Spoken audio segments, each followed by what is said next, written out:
Welcome to Ekas, and today I am joined by Bilal, Hanan, and we will be talking about pursuing higher education in Europe. Tell me, Bilal, what were the motivations behind pursuing higher education in Europe for you? first thing, I'll tell you about myself first. My decision. So I was studying bachelor's degree back in Pakistan in computer sciences. So meanwhile, at the same time in parallel, I started my e-commerce business, my e-commerce venture. So I had to freeze my degree because I had to focus on one thing, either the business or either the studies.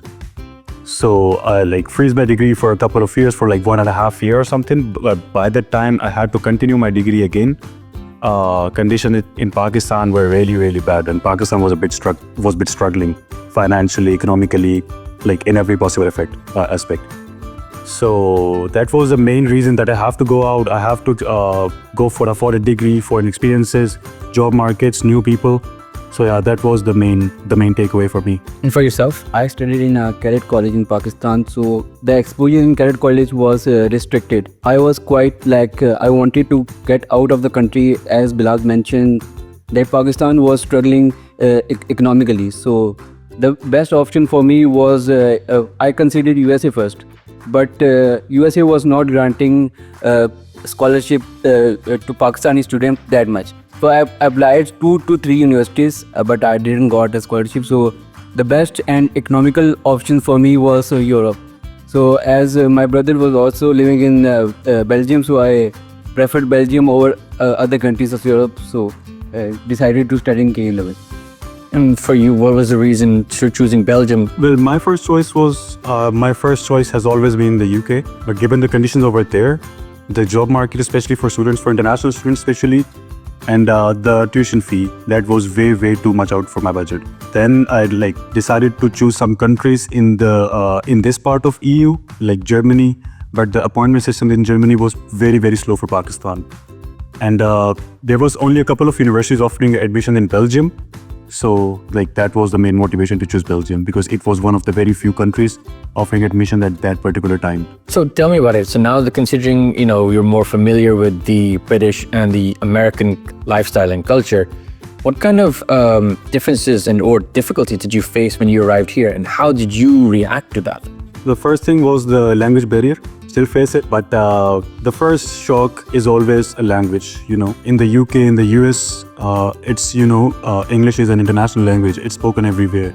Even though it's spoken over here as well, language barrier would have been very, very easy, almost negligible in UK or US. But over here, the first shock was the language barrier. Every international student who comes here faces this language barrier for sure. So apart from that, things were pretty easy, except the housing. Initially, most of the students, at this given point, most of the students are facing a bit accommodation issues because there's a housing crisis going on already. So apart from this, things were pretty good because the Pakistani community over here, anytime you get into a problem, you just contact them, they figure out a solution for you. So yeah, that's more like it. Very good. And do you find that with the language, did you find that there are tips and tricks that people can give you, or that you could give to other people when it comes to learning French or Flemish? I faced pretty problems while I visited here first time. So actually, language is quite important for us to learn here. Without learning French or Dutch, you can't survive here. So actually, English is not that often spoken here. You have to master Dutch or French with that. So I suggest everyone, if you consider coming to Belgium or any other part of Europe, you must consider first learning their language, French or Dutch. So I'll add one more point here if you want. So one thing, most of the people here recommend that go to a language school, which works for sure. But what I personally experienced, meet the common people. Make friends, they'll make you learn their language for sure. This is something which worked for me, which is working for me already. So meeting the common people, hanging out with them. That's where you interact with people, yeah. It's more like the exchange of cultures, Absolutely, I agree. And speaking on culture, do you feel that once you've been here, do you see yourself extending your stay in Belgium after you finish your higher education? Well, That's a subjective question. I mean, it is. So, well, we are here for a couple of years to finish our bachelor's, right? To be very honest, at this particular moment, I haven't decided. I'll tell you the reason why. The first thing I mentioned again, it's a language barrier. I don't really, you travel 100 kilometers from here, the language changes. So, once I finish my bachelor's, then I look for opportunities in EU, not specifically Belgium. So, if I find a good opportunity here, I'll definitely stay here. But yes, not to forget, if I find a good opportunity in some English-speaking country, I'll definitely move there. Say my first preference would be USA or England. But if not there, I will definitely live here instead of going back to Pakistan. Do you see that at least if you're looking for jobs here, is it easier to find them now that once you've settled into this country? Do you feel there are facilities out there to support young students, foreign students, to finding jobs? Yes. For international students, yes, you have to struggle for the first couple of months because you don't really know the system, you don't know the people, you don't really know how to interact, so how to pitch them. So for the first couple of months, it's a bit it's a bit difficult initially, but once you're used to it, there are many student jobs available. There are a couple of platforms for students, which are completely for student jobs and stuff. So it's not really that big deal finding a student job or something. It will take time, but you have to be patient in this regard.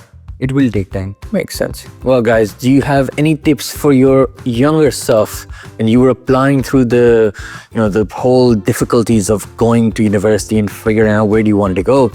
Do you have any tips that you would have given to your younger self? Well, to all those students listening this, watching this, and planning to move to EU, first things first, do check for your financial condition. For example, once you select a university, just don't select it like this. Go for its tuition fee, because in Belgium you have a blocked account, and most of the students go for a blocked account. But just make sure to check the tuition fee, because the tuition fee in Belgium ranges from 1,000 euros to 11,000 euros. So just make sure to get somewhere in your budget instead of choosing a university out of nowhere. So this is something I'll suggest the students coming. Apart from that, before coming, just try to learn the basic language, the basic greetings, basic words, so you can communicate with the people. I won't really suggest you to master it, but the basic words, basic communication, hello, hi, this and that, You must choose a university that you like, that you have interest in. I have seen many students here shifting their courses after 1 year. So it's of no use. So you have to decide beforehand. Before coming to Belgium or any other country, you have to decide in which course I have to major and in which university I will be studying. So you will have to decide it beforehand before coming to this, because it will waste your time. So it's of no use. Thank you guys so much for your time today and for your guidance and wisdom to all the other students who are looking to apply at this point. I wish you all the best. Thank you very much. And hopefully see you soon. For sure. Thank you very much. Take care. Thank you.